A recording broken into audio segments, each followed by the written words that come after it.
Everyone laughed at the quiet, scarred waitress until a war-hardened veteran saw the tattoo on her wrist and froze in his tracks. Keisha stepped off the bus with her hands stuffed deep in the pockets of her oversized gray hoodie. The morning sun had just begun to rise, casting a golden hue over the small-town streets. She looked around briefly before walking toward the roadside diner, where she was starting her first day of work. It had been months since she'd held a steady job. This one wasn't fancy. It was a simple diner known for coffee, pancakes, and truckers stopping in on long drives. But for Keisha, it was a step, a small one, hard one. As she pushed open the glass door, a bell chimed above her head. The smell of bacon and frying oil filled the air. There was laughter from the kitchen and the distant clink of silverware. She was met by the manager, a tired-looking woman named Donna, who handed her an apron and nodded toward the back room. "Get changed and grab a notepad. Mornings are busy." Keisha nodded quietly and moved to the back without a word. She always kept to herself. That's how it had been since the accident. Since the war? Since the world had flipped upside down? Inside the staff room, she slipped off her hoodie and quickly pulled on the uniform shirt with long sleeves. It was too hot for it, especially in a kitchen that always smelled like it was on fire. But she didn't care. She needed the sleeves. She needed the cover. Keisha had scars deep. Rough, angry scars that ran up her arms and across her neck. Disappearing under her collar, they were the kind of scars that made people stare. The kind that made children point and adults look away quickly. She had tried makeup. She had tried creams. Nothing helped. So now she just hid them. Her first shift started quietly. She moved between tables, scribbling down orders, refilling coffee, wiping down counters. She didn't speak unless she had to. The other waitresses chatted loudly with each other and with customers. They wore makeup and joked with the cooks. They didn't talk to Keisha. Not really. They looked at her with something between curiosity and suspicion. She was the new girl, the quiet one. The one who wore long sleeves in the middle of summer. It didn't take long before the whispers started. "Did you see her arms?" One waitress murmured to another as Keisha passed by. "She looks like she fell into a grill or something." The other replied with a giggle. "She never smiles." "Think she's got a prison past?" Keisha heard them. She always heard more than people thought. Had learned to listen without reacting. It had been like that since the hospital, where the whispers were about whether she'd ever walk again, whether her face would heal, whether she could live a normal life. In the diner, the jokes got bolder. One of the young line cooks, a boy named Trent, made a habit of calling her burn unit Barbie when she walked past. The other kitchen guys laughed, some half-heartedly, others too loudly. One time, he mimicked a screaming sound while waving a spatula in the air. "Oh no, I'm melting." Keisha didn't respond. She wanted to. Her fists clenched sometimes, but she had learned it never helped. People feared silence more than shouting, so she gave them silence. She focused on her work. She memorized the regulars' orders. She cleaned up without being asked. She stayed late to sweep the floor and came early to stock napkin holders. Donna, the manager, noticed. "You're quiet," she said one day, "but reliable." That was the closest thing to praise Keisha had heard in a long time. Every evening after her shift, she sat alone in the back booth with a cup of weak coffee and watched the cars go by. Her phone was silent. No texts, no calls. She didn't have family in town. Most of her old friends had drifted away after she came back. War changes people. So do burns at home. Keisha lived in a small one-bedroom apartment above a mechanic shop. The landlord never bothered her, and she liked the quiet hum of tools downstairs. Her walls were bare except for one photograph, her army unit taken just days before everything went wrong. She was the only woman in the picture. All of them had their arms thrown over each other's shoulders, smiling like nothing could touch them. She touched the glass frame every night before bed, in her dreams. She heard the explosion again. The sudden flash, the fire, the screaming, the pressure of a body over hers, shielding her. The smell of burning rubber and flesh, the days in the field hospital, the months in recovery, skin grafts, surgeries, a therapist she never spoke to, medals she refused to accept. And then nothing. Just silence, back in the diner, things didn't get easier. One slow afternoon, a group of teenage boys came in, loud and laughing. They ordered burgers and sodas and teased the waitresses. When Keisha brought over their food, one of them looked at her arms and whispered something. Another burst out laughing. "Hey," he said, "you look like a zombie from a video game." The others snorted with laughter. One took out his phone and pretended to take a picture. Keisha stood there, tray in hand, face expressionless. Inside, her heart was pounding, her ears burned. But her voice never rose. She set the tray down carefully and walked away. In the walk-in freezer, she let herself cry for just 60 seconds. Then she wiped her face, straightened her apron, and went back out. She couldn't afford to lose the job. One night, while closing up, she caught her reflection in the window. Under the flickering neon sign, she looked like a ghost. Her dark skin had healed in patches, smooth in some places, twisted in others. Her eyes looked older than her years. She touched the edge of her sleeve and pushed it up just an inch, revealing the bottom of a faded tattoo, an eagle and a number, 505. She pulled the sleeve back down. No one here would care. No one would understand. But she remembered. She remembered carrying a wounded soldier on her back through a field of smoke. She remembered pressing her hands against a chest wound, counting seconds, whispering, "Stay." With me, she remembered shouting over gunfire, coordinating helicopters, treating burns worse than her own. She remembered being a medic. Good one now. People only saw the scars. And so the days passed. Coffee poured, plates clattered. Laughter came and went. And Keisha stayed quiet. But every morning she still got up, still caught the bus, still showed up to work. She was tired of running, even if it meant walking through fire again, because deep down, even if no one else could see it, she still had fight in her. She just needed someone to see it too. The days at the diner slowly turned into weeks. Keisha became part of the daily rhythm, like the clinking of dishes or the bell above the door. People got used to her being there. The stares became less obvious, though the whispers hadn't completely stopped. She still heard things behind her back, still noticed when laughter followed after she passed by. She didn't need to hear the exact words. She had learned to read tones, and she knew the difference between a friendly joke and a cruel one. One afternoon, while cleaning up spilled ketchup from table 4, Keisha overheard one of the waitresses, Jolene, giggling.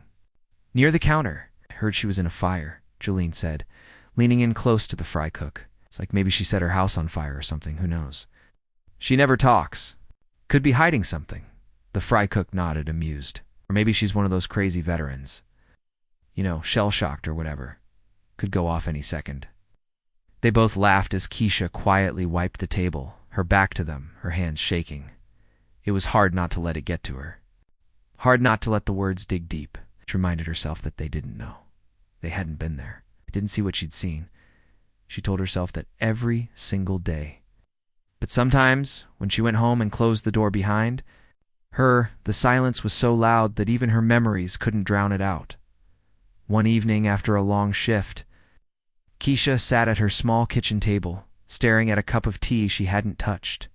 The TV played in the background, a reporter talking about overseas troops and war zones. Keisha's eyes stared blankly ahead, but in her mind, she wasn't in her kitchen anymore. She was back in the desert. She remembered the blinding sun, the feel of dust in her mouth, the weight of her gear. She remembered the sound of the convoy's engines rumbling as they drove through narrow roads surrounded by old buildings.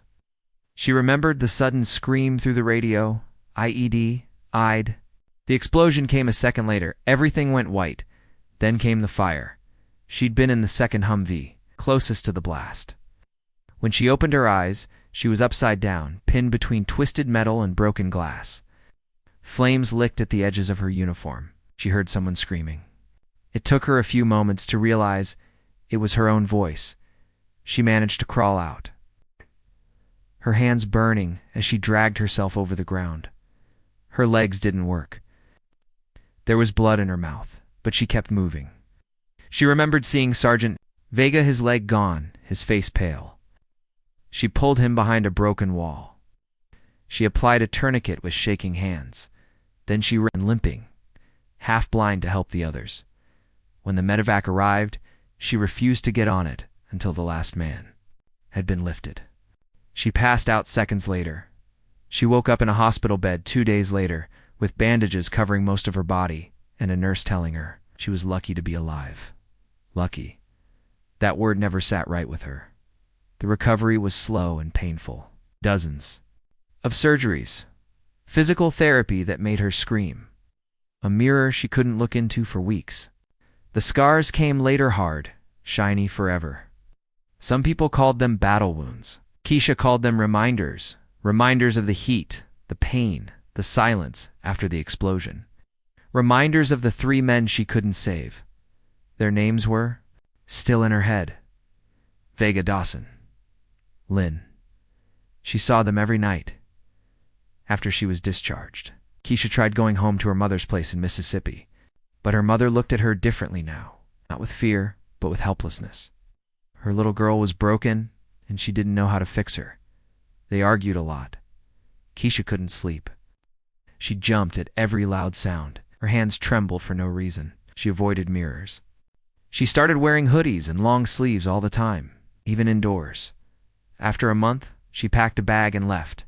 She moved to another state, changed her number, and stopped answering calls. Needed space to breathe, to hide, to figure out how to live in a world that moved on without her. That's how she ended up in this small town.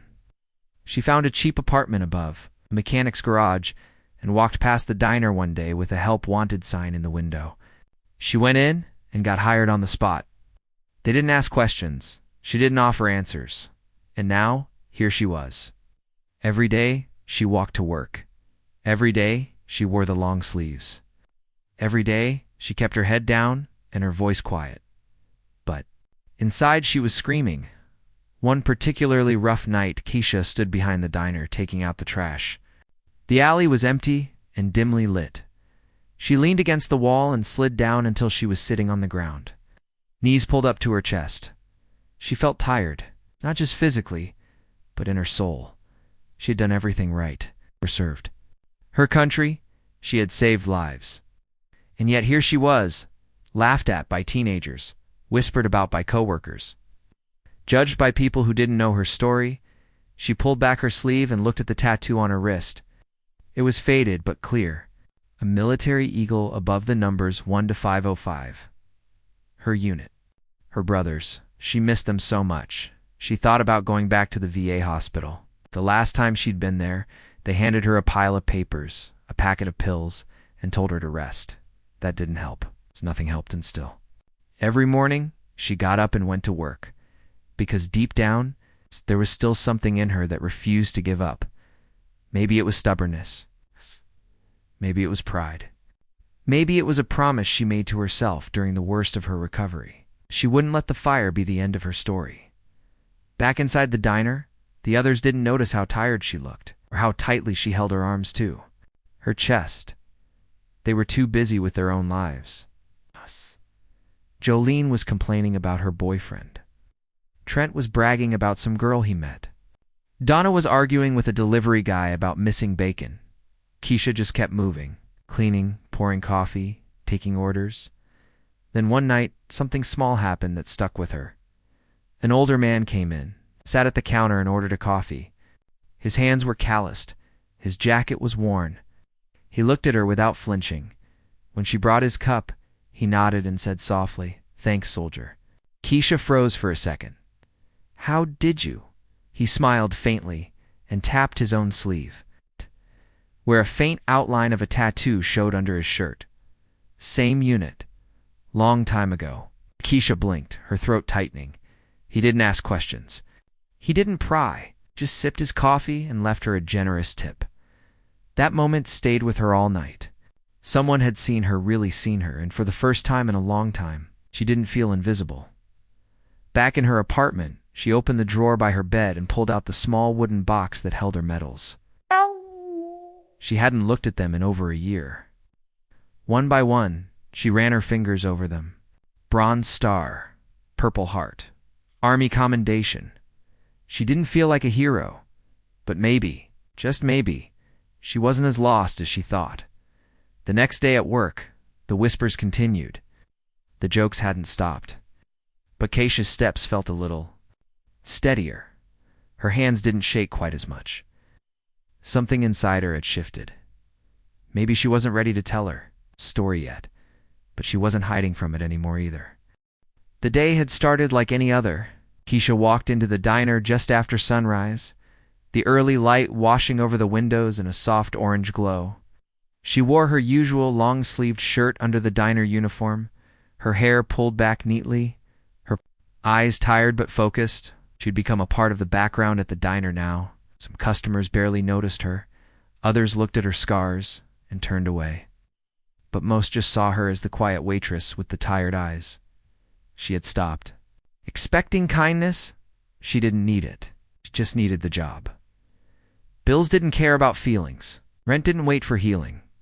So she wiped tables, took orders, poured coffee, and tried her best to blend into the rhythm of the place that afternoon. Around 2 o'clock, the front bell jingled, and a group of older men came in.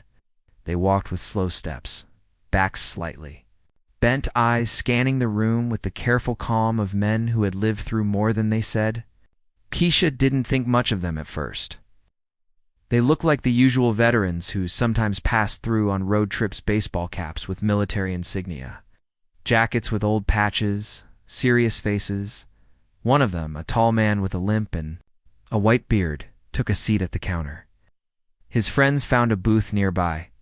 They talked softly, laughing at old memories. Keisha brought menus and water without saying much. When she leaned over to refill the tall man's glass, his eyes suddenly stopped on her wrist. Her sleeve had slid back just a little. He didn't say anything right away, but when she turned to leave, he spoke quietly. 505th. She froze mid-step. She turned back slowly, unsure of what she had just heard. Excuse me. He nodded at her arm. Your tattoo. Deal. I saw the eagle and the number. That's 1st Battalion. 505th Parachute Infantry, isn't it? Keisha looked down at her wrist, then back at him.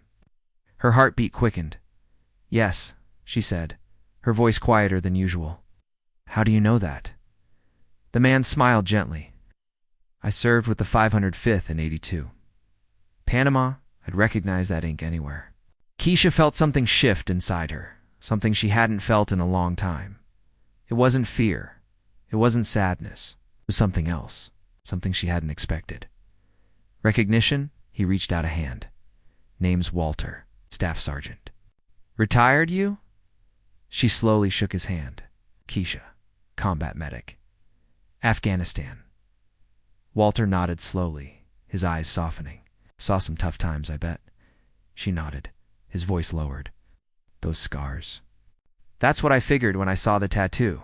Seen enough to know. She didn't speak. Her throat felt tight. Walter continued gently. I know what it's like, you know. Coming back and feeling like you don't belong anywhere. People look at you, but don't really see you. Like everything you did is invisible unless you're in a uniform. Keisha looked down at her shoes. Her chest ached with something that wasn't quite pain, but not quite comfort either. You saved lives, he said. I can tell. She didn't answer. She couldn't. You don't have to say anything, Walter added after a moment. I saw you, and I want you to know. I see you. He gave her a small nod and went back to his coffee like it was nothing. But to Keisha, it wasn't nothing. It was everything. The rest of the shift passed in a strange haze. She kept glancing. Over at the booth where the old soldiers sat, laughing and sharing stories, for the first time in a long time, she felt drawn to people instead of hiding from them. When she brought their check, another one of the men smiled up at her and said, Walter says you served. That true? She hesitated, then nodded, double quotes. Thank you for that? The man said simply. No performance, no drama. Just respect. She nodded again, swallowing the lump in her throat, and walked away. After they left, she found herself standing at the window, watching them get into their car. They waved at her. She raised her hand just slightly in return. Later that evening, the usual crowd started to fill in. Truckers, tired couples, bored teenagers. One group in particular caught her attention.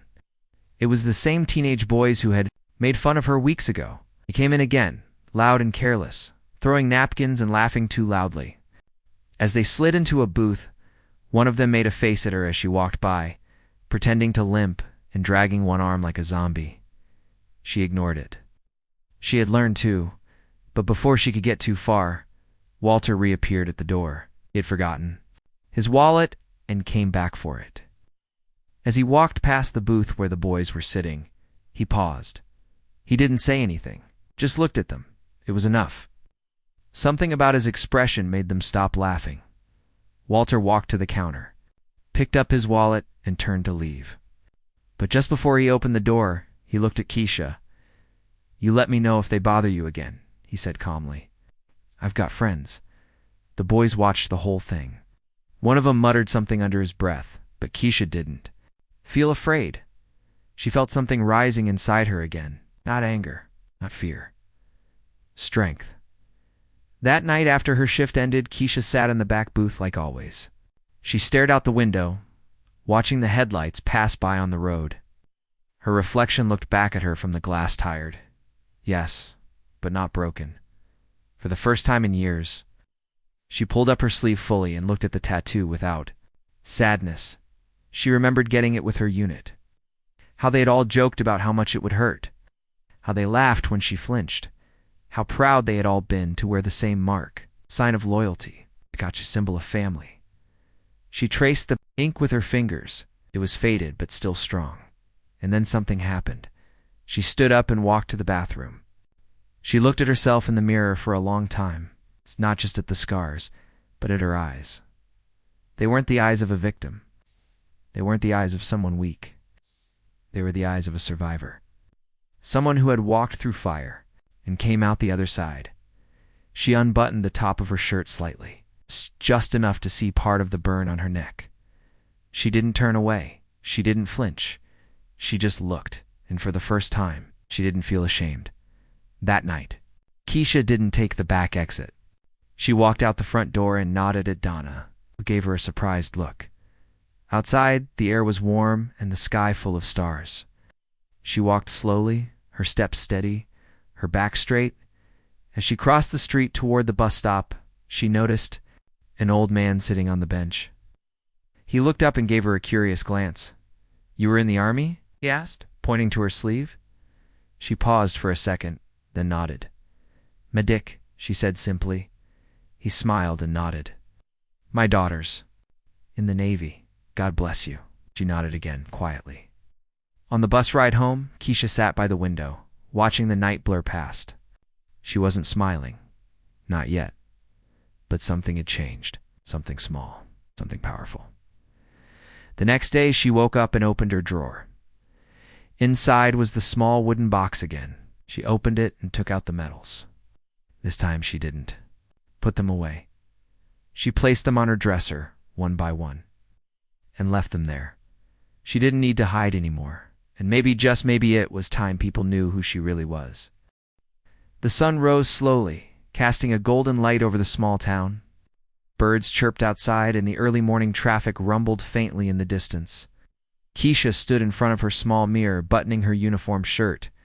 This time, she didn't hide her tattoo under a long sleeve. She still wore the long-sleeved shirt, but she rolled it up just a little, enough to show the faded ink on her wrist. She took one last look at herself. Her face still carried the scars, but her eyes looked clearer. She looked more awake, more alive. When she arrived at the diner, it was quiet. Donna was already behind the counter pouring coffee, and the cook was yelling something about eggs. Keisha nodded at them both and tied on her apron. She moved differently now. She didn't slouch as much. She didn't avoid eye contact. When she greeted customers, her voice was just a little louder. She didn't talk too much, but when someone thanked her, she smiled and said, "You're welcome." That morning, a young mother came in with 2 small children. The kids were loud, knocking over crayons and spilling juice. The mother looked tired and embarrassed. Keisha smiled gently and brought over extra napkins without being asked. When the mother apologized, Keisha simply said, "You're doing great." The mother blinked, surprised, then smiled back with tears in her eyes. "Thank you. I really needed to hear that." Keisha walked away without saying more, but something in her chest warmed. Later, a group of college students came in. They were laughing loudly and checking their phones. One of the girls looked at Keisha's face and paused, clearly taken aback by the scars. But instead of whispering or making a joke, she said, "Cool tattoo." Army Keisha nodded. "Respect," the girl said, giving her a thumbs dash up. It wasn't a big moment, but it felt like one.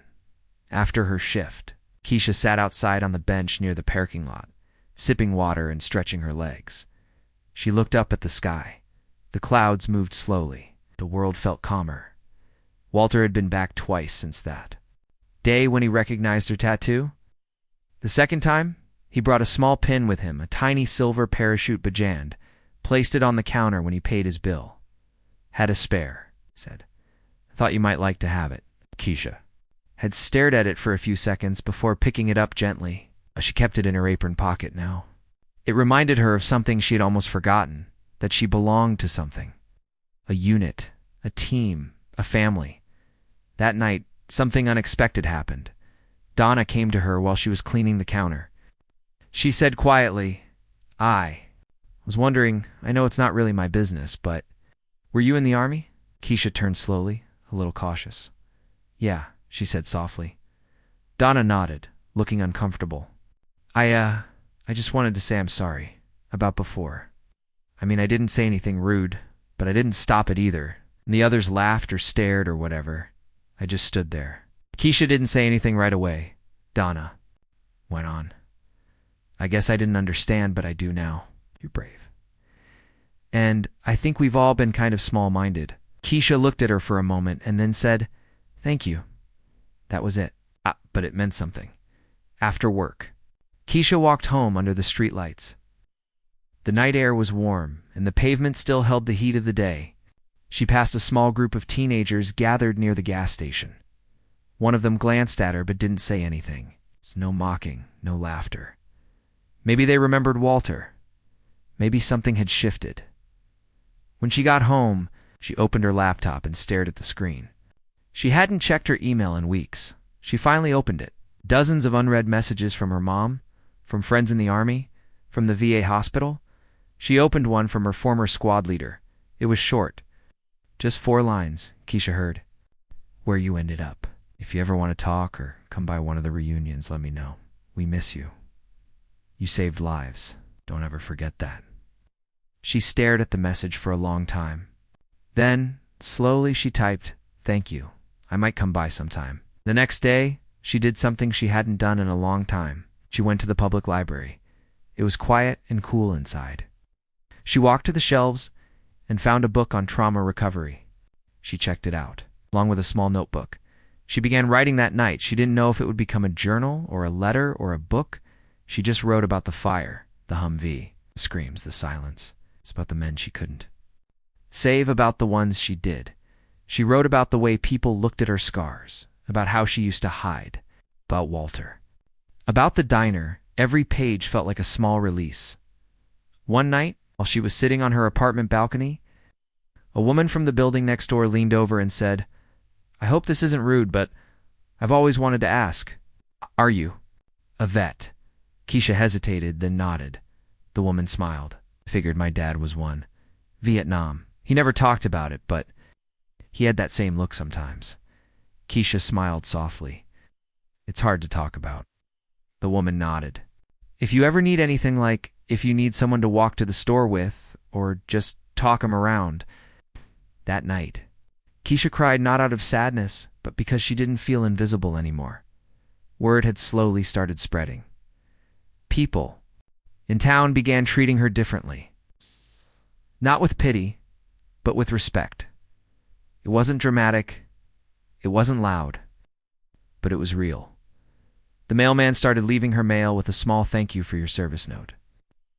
Gave her a drawing of a soldier and said, "My dad's in the Army too." Keisha still had bad days. Nights where she woke up sweating, hearing the explosion again in her dreams. Mornings where her hands shook and the scars felt like open wounds. But now she wasn't alone in those moments. One afternoon, Walter showed up again at the diner with a small group of veterans. Men from all different backgrounds, some old, some younger, one in a wheelchair. "This is Keisha," Walter told them. "She's one of us." They nodded. One of them, a man with a thick accent and only one arm, saluted her. Keisha smiled and saluted back. That evening, they invited her to join them at a community center for a small gathering. Nothing formal, just coffee, sandwiches, and stories. Keisha almost said no. But then she said yes. At the gathering, she sat quietly at first, listening to the others share memories. Some funny, some heartbreaking, some just simple moments about food, letters from home, or sunrises in faraway places. Then, someone asked her, "What was it like for you?" She opened her mouth, closed it, then opened it again, and she told them, not everything, but something. About the convoy, about the fire, about Vega and Dawson and Lynn, about pulling them to safety, about crawling through smoke, about refusing the medevac until everyone else was on board. When she finished, no one said anything for a moment. Then a man leaned forward and said, "You're a damn hero." Keisha shook her head. "No, I was just doing my job." "Exactly," he said. "That's what makes you a hero." For the first time, she allowed herself to believe it just a little. She stayed late that night, laughed, listened, even shared more when she finally walked home. She felt lighter, not healed completely, but less burdened, and something inside her whispered, "You're finding your way back." A few days later, the diner's manager, who had rarely said much to her before, called her into the office. "I wanted to tell you something," he said. "You've been working hard. Noticed, and I think I judged you too fast when you started. I didn't understand your quietness, but now I do. And I want you to know, we're lucky to have you." Keisha blinked. "Thank you." He smiled. "Also, there's a veterans breakfast next month. A few folks here nominated you to speak."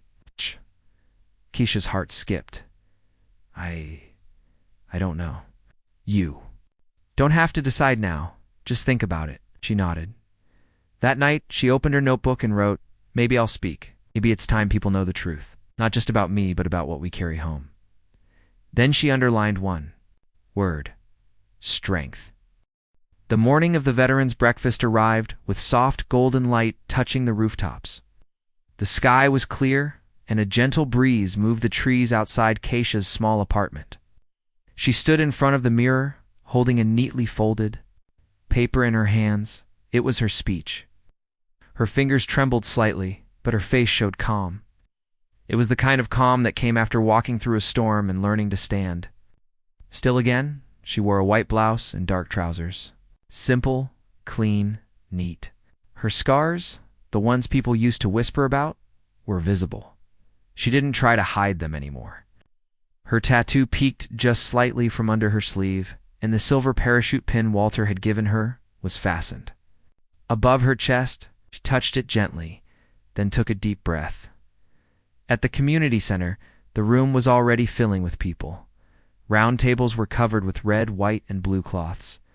Flags stood proudly near the stage. Families, veterans, and townspeople gathered, chatting softly, sipping coffee, eating muffins, and waiting for the event to begin.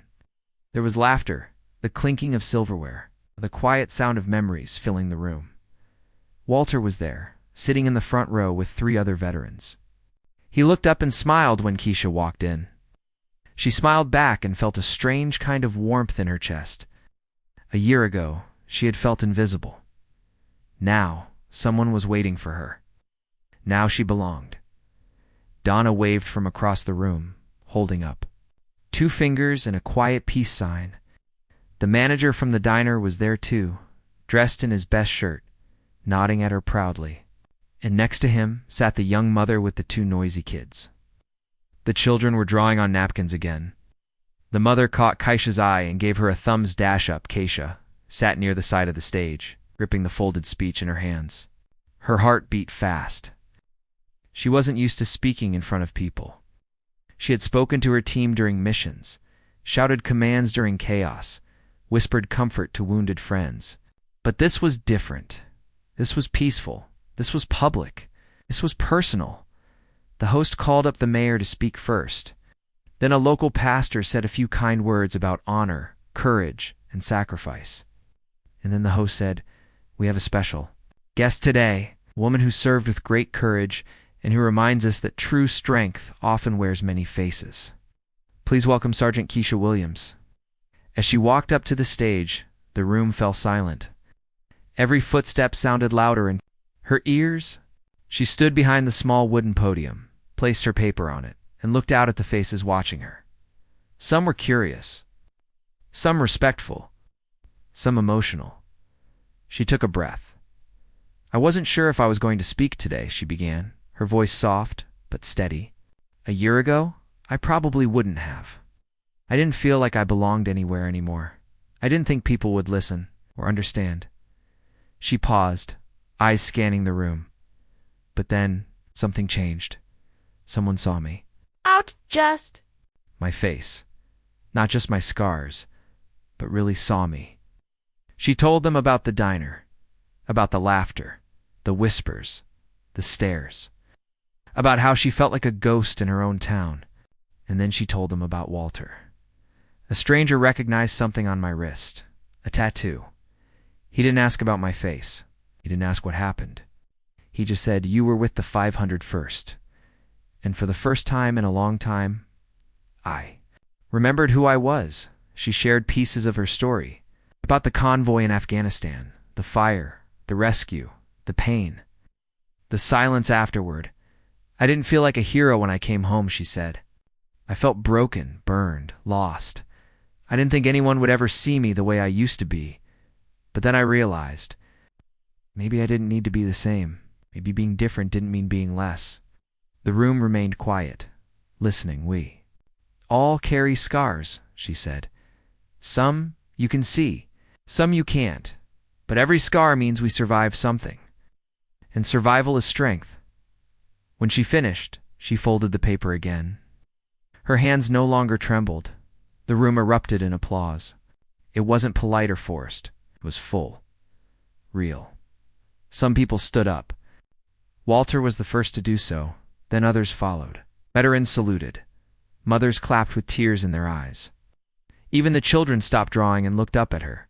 Keisha stepped down from the stage, and as she did, person after person reached out to shake her hand. Some said, "Thank you." Others just nodded with emotion in their eyes. A teenage girl approached her and said quietly, "My brother came back from Iraq last year. He doesn't talk about it. But I think he feels the way you did. Could I tell him about you?" Keisha nodded. "Yes. Tell him he's not alone." As the event ended, she found herself surrounded by new faces, people who had seen her every day and never known who she was. Now they saw her differently. Outside the center, the air was fresh and the sky was wide.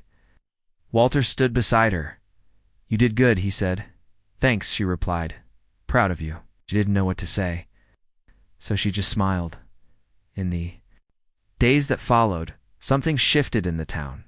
Keisha was no longer just that quiet waitress with the scars. She was Sergeant Keisha. She was the woman who saved lives, the woman who spoke at the veterans' breakfast, the woman who reminded people that strength doesn't always look how you expect. One afternoon, she received a letter in the mail. It had no return address. Inside was a single photograph. It was her unit, her old squad. All of them in dusty uniforms, laughing and posing in front of a Humvee.